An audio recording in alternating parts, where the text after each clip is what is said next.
Welcome. Our Frederick Riddle here with episode number 2 of Becoming a Published Author is Fun. And it can be fun. And that is the title that I'm still going with. I like it, and so far I haven't any reason for changing it, but I might change it as if you come up with a better title. If you do have a better title, let me know. I'll be very interested in looking at it. But we're going to stick with that for now. Now, today we're going to be looking at different types. Our first type of publisher. And we're going to be looking at traditional. How do you know it's a traditional or not? Well, traditional, when we talk about traditional, we're talking about publishing author houses that go back hundreds of years in some cases. They've been around for a long time. You can go back, some of them, they go back to the 19th century or even before that. So they've been around for a long time. They are established. They are well known. They are respected. And they are powerful.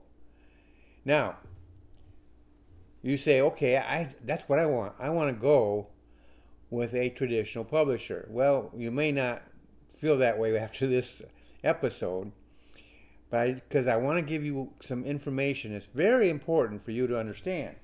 And the first one I want you to see here is they require you to have an agent. Now, that was not always so. Back when I first got in writing, there were agents, but there was no requirement at that point in time that you had to have an agent. And to my knowledge, they all require an agent now. There may be one or two out there who don't. And that might be worth your while to pursue them if you can find them.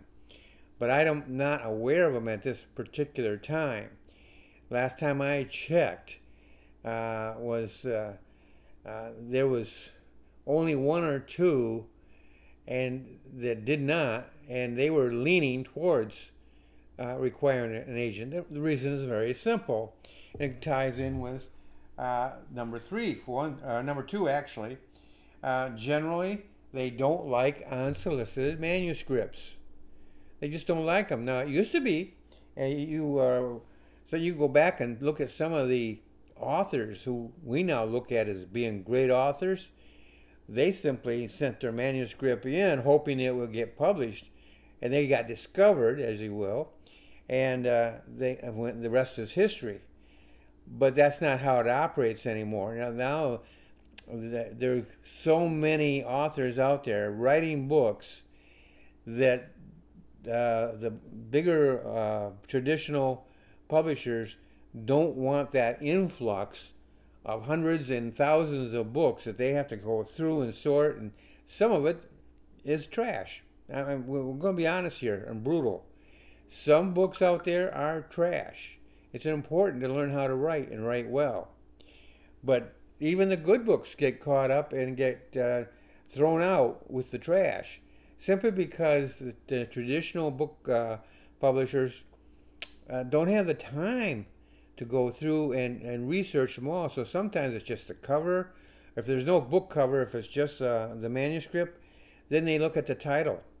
And maybe they look at your summary of what it is, your description.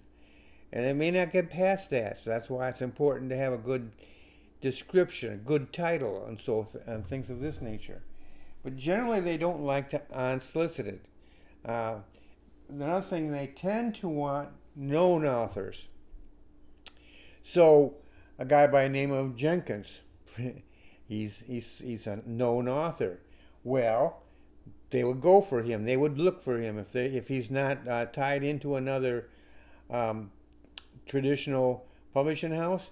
They'll say, oh, okay, let's take a serious look at him. They might even take a look at him if he is with somebody else and try to lure him away. But the thing is, they want known authors.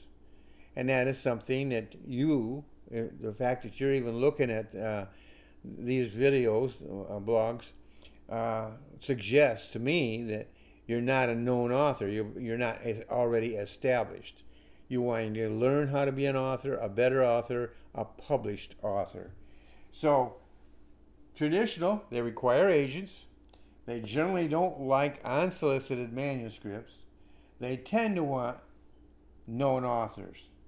Now we come to one in which is very, very important that you understand, that you listen to me very carefully, and you might have to dismiss some previous conceptions. Traditional publishers provide what's known as an advance or advances. So they look at your book. They say, oh, wow, this is a great book. How about we give them $15,000 in advance? This is going to sell a lot of books. So let's pay them $15,000 in advance. Advance means it's in advance of publishing. It's before the book is ever published, ever brought out to be retailed, to be sold to the public. And they got that kind of confidence. And they say, okay, we are going to pay him, this author, or her, we're going to pay this author $15,000 to publish their book. Now they may be $1,500. It may be $150. It may be $150,000. The amount of money doesn't matter so much. It does, but it doesn't. In that, it's an advance. And here is what you've got to understand about advances. Advances must be paid back. Did you think it was going to be they were giving you this money and it was yours to keep no matter what? No, it must be paid back. And when must it be paid back? Before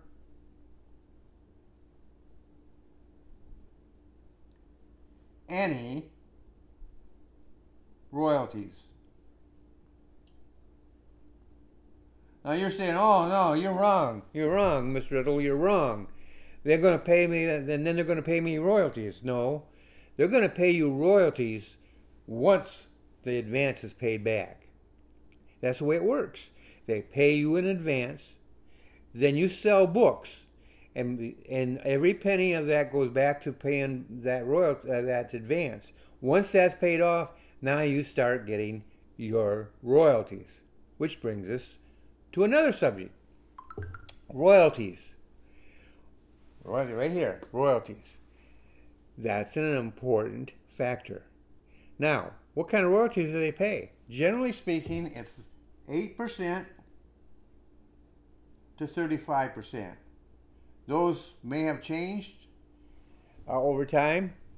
I doubt very much they've changed much since the last time I checked. When I wrote a book with a hybrid, actually, a company that was part traditional and part self, they started me out at 8%.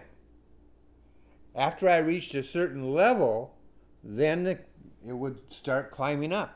I believe it went to 25%. Then it kept climbing until it would get to 35% or so, along that line. That's where they operate in. Now that's not for a new author. You might think, wow, that's pretty good. Even 8% is good.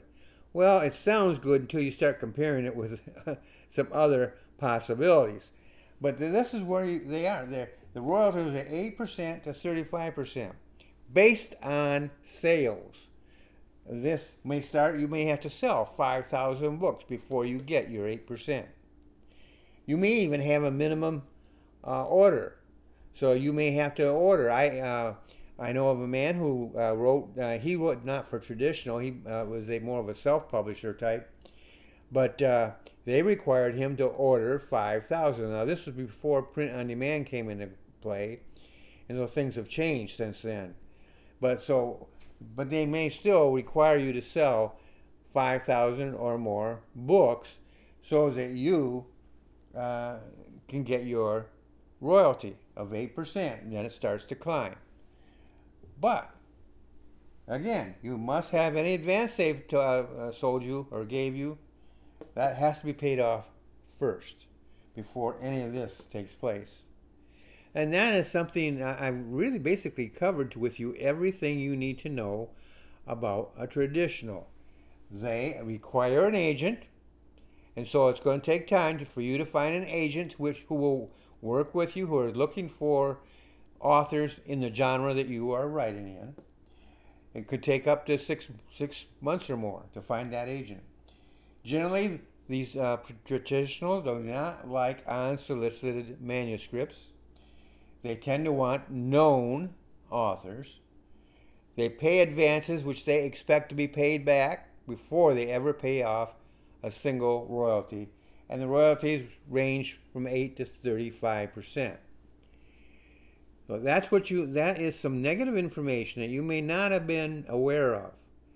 This is not totally bad, but there is better out there. And next episode will be on self-publishers. That is a big improvement over traditional. And I will see you then.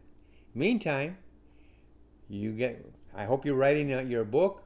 If you haven't, start writing it, or at least start working on a plot or something of that nature. The sooner you get started, the sooner you're going to get your book written. And then once you get it written, you're going to want it published. I'll see you in the next episode.